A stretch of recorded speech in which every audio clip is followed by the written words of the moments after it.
Hello friends, welcome to Indian study पर आपका स्वागत है। दोस्तों, आज की इस वीडियो में हम आप लोगों के लिए जीके का टेस्ट लेकर के आए हैं, जो कि आपके आने वाले एग्जाम्स यूपी जेल ऑर्डर के लिए बहुत ही ज़्यादा इंपॉर्टेंट है। दोस्तों, कल के जीके के टेस्ट में एक क्वेश्चंस गलत हो गया था मेरे से। जो आने वाला अगला टेस्ट था हिंदी, वहां पर मैंने आप लोगों को बताया भी था। जो क्वेश्चंस था वेदों की ओर लौटो या पुनः वेदों की ओर लौटो, ये जो आपका नारा है या जो जो स्लोगन है, ये दयानंद सरस्वती ने दिया था। किसने दोस्तों? दयानंद सरस्वती ने। लेकिन मैंने आपको जो क्वेश्चंस बताया वो उसमें विवेकानंद बता दिया। तो उसके लिए मैंने कमेंट भी पिन किया। उसके बाद मैंने आप लोगों को कम्युनिटी पर एक यही वाला क्वेश्चंस भी डाल दिया।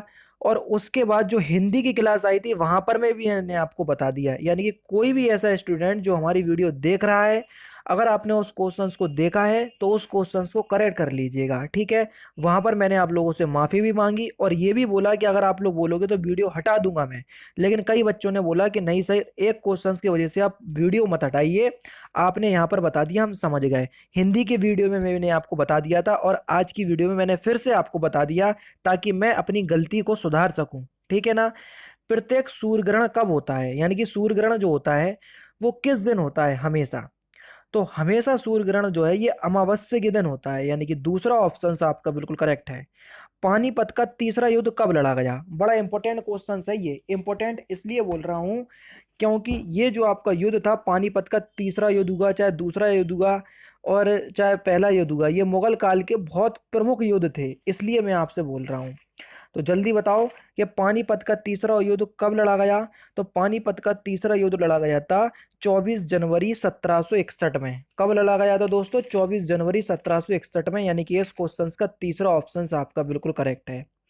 अगर हम बात करें पानीपत के पहले युद्ध की, तो पानीपत का जो पहला युद्ध है ये 21 अप्रैल 1526 में लड़ा गया था। कब? 1526 में। ये क्यों बता रहा हूँ? 56 नहीं, 26। 1526 क्यों बता रहा हूँ? क्योंकि इसी युद्ध के बाद से हिंदुस्तान में मुगल काल या मुगल सत्ता की जो स्थापना हुई थी, और किसके बीच लड़ा गया था? बाबर और इब्राहिम लोदी के बीच, जिसमें इब्राहिम लोदी हार जाता है और बाबर जो है मुगल वंश की स्थापना करता है भारत के अंदर, ठीक है ना। नेक्स्ट क्वेश्चन, मानसून शब्द की उत्पत्ति हुई है किस भाषा से? तो मानसून शब्द की उत्पत्ति जो है ये अरबी भाषा से हुई है। पहला ऑप्शन बिल्कुल करेक्ट है। भारतीय संविधान की प्रस्तावना में समाजवादी शब्द जो है वो किस संविधान संशोधन के द्वारा लाया गया? मैंने आपको बताया है, अगर आप एग्जाम हॉल में भूल जाओ तो देखो, जितने भी काम जोड़ने में हुए हैं, मोस्टली अधिकतर बात कर रहा हूं मैं, जितने भी काम जोड़ने में हुए हैं एक साथ, तो वो हुए 42वें संविधान संशोधन के तहत। और जो हटाने के लिए हुआ है वो हुआ है 44वें संविधान संशोधन के तहत। जैसे आपका जो कानून जो आपका कानूनी अधिकार बन गया संपत्ति का अधिकार, वो 44वें संविधान संशोधन के द्वारा हटाया गया था। और समाजवादी, धर्मनिरपेक्ष, ये सारे शब्द जो है ये 42वें संविधान संशोधन के द्वारा जोड़े गए। इसलिए मैं आपसे बार बार बोलता हूं, अगर जोड़ने की बात आए तो 42वां संविधान संशोधन, हटाने की बात आए तो 44वां संविधान संशोधन। 42वां संविधान संशोधन 1976 में हुआ था और 44वां संविधान संशोधन ठीक 2 साल बाद 1978 में हुआ था। क्योंकि दोनों ही क्वेश्चंस की वर्ष भी पूछी जाती है, इसलिए मैंने यहाँ पर आप लोगों को बताना जरूरी समझा। क्वेश्चन नंबर 5, संयुक्त राष्ट्र संघ में हिंदी में भाषण देने वाले पहले व्यक्ति कौन थे? बहुत इंपॉर्टेंट क्वेश्चंस। तो सही आंसर हो जाएगा अटल बिहारी वाजपेयी, यानी कि इस क्वेश्चंस का तीसरा ऑप्शन आपका बिल्कुल करेक्ट है। और इनके समाधि स्थल को क्या कहते हैं? सदैव अटल। नाम याद कर लो क्योंकि बहुत इंपॉर्टेंट नाम है, ठीक है ना। नेक्स्ट क्वेश्चन से आपका कि हाल ही में कौन से भारतीय पत्रकार को दिल्ली और जिला क्रिकेट एसोसिएशन का नया चेयरमैन चुना गया? तो सही आंसर आपका क्या हो जाएगा? रजत शर्मा, तीसरा ऑप्शन आपका बिल्कुल करेक्ट है। खेल में कुछ देर का देर सॉरी खुले में, मैंने खेल पढ़ लिया, खुले में कुछ देर रखा दूध खट्टा हो जाता है, क्यों?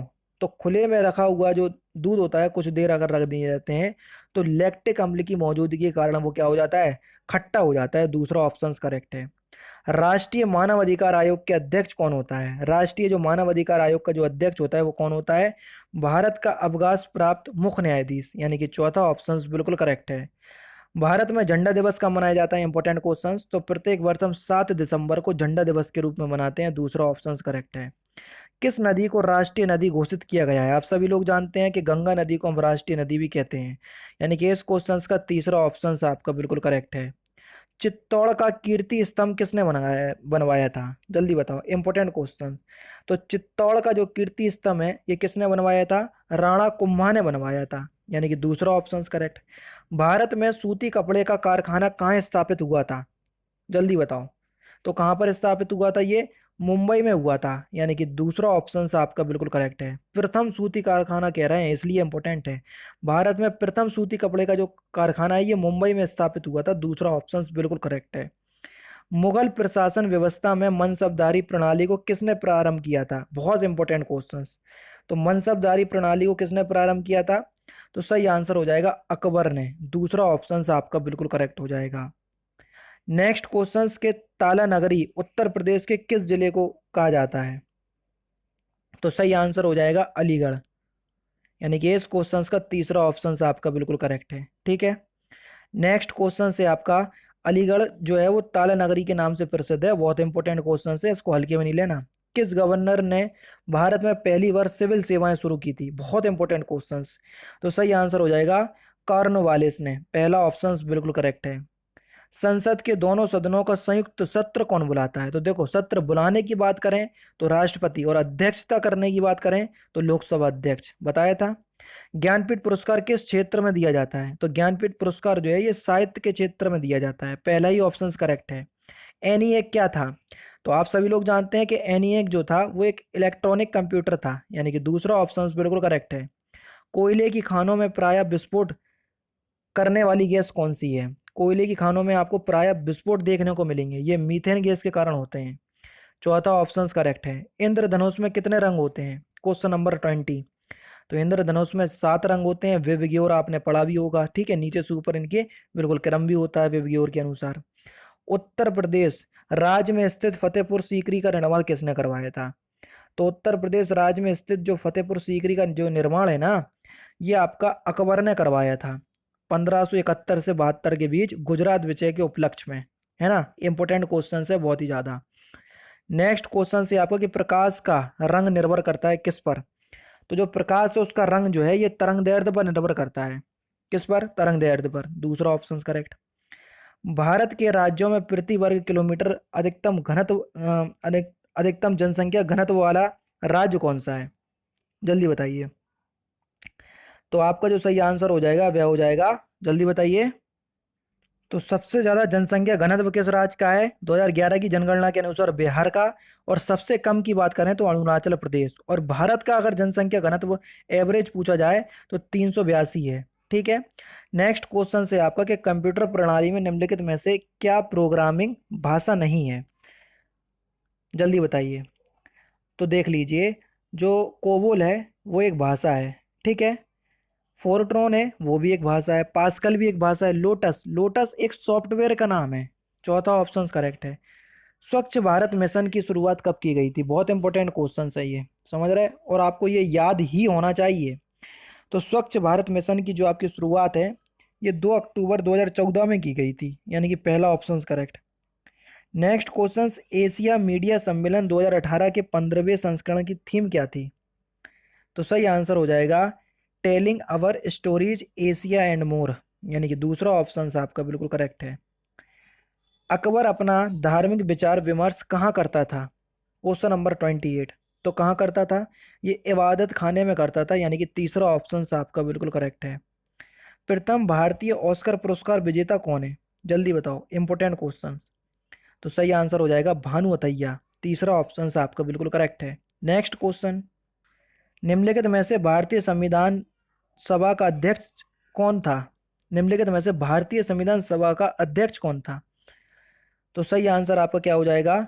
डॉक्टर राजेंद्र प्रसाद, ठीक है, ये स्थायी अध्यक्ष थे। अगर अस्थायी अध्यक्ष की बात करें तो सच्चिदानंद सिन्हा, वो भी क्वेश्चन पूछा जाता है। भारत के उत्तरी मैदानों की मृदा सामान्यता कैसे बनी है? तो भारत के उत्तरी मैदानों की जो मृदा है ये तलोचन के द्वारा बनी है, यानी कि इस क्वेश्चन का दूसरा ऑप्शन बिल्कुल करेक्ट। क्वेश्चन नंबर 32 देखिए दोस्तों, पाउंड किस देश की मुद्रा है? तो पाउंड जो है ये सीरिया, जी हाँ दोस्तों, सीरिया में सीरियन पाउंड चलता है, यानी कि इस क्वेश्चन का पहला ऑप्शन जो है वो आपका बिल्कुल करेक्ट है। नेक्स्ट क्वेश्चन के किसी वस्तु की पूर्ति प्रत्यक्ष रूप से निर्भर करती है किस पर? Question number 33। तो सही आंसर हो जाएगा उत्पादन की प्रौद्योगिकी पर, यानी कि इस क्वेश्चन का तीसरा ऑप्शन करेक्ट है। नेक्स्ट क्वेश्चन की तरफ चलते हैं। टेस्ट ऑफ माई लाइफ पुस्तक किसने लिखी? तो टेस्ट ऑफ माई लाइफ पुस्तक के जो लेखक है उनका नाम है युवराज सिंह। तीसरा ऑप्शन आपका बिल्कुल करेक्ट है।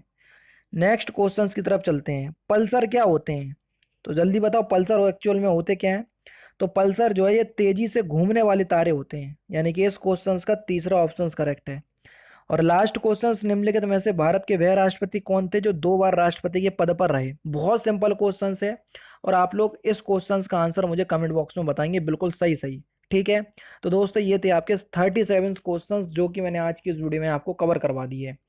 वीडियो कैसी लगी तो प्लीज़ दोस्तों कमेंट बॉक्स में ज़रूर बताइएगा, और साथ ही साथ अगर आपको वीडियो अच्छी लगी तो वीडियो को लाइक और शेयर जरूर कीजिएगा।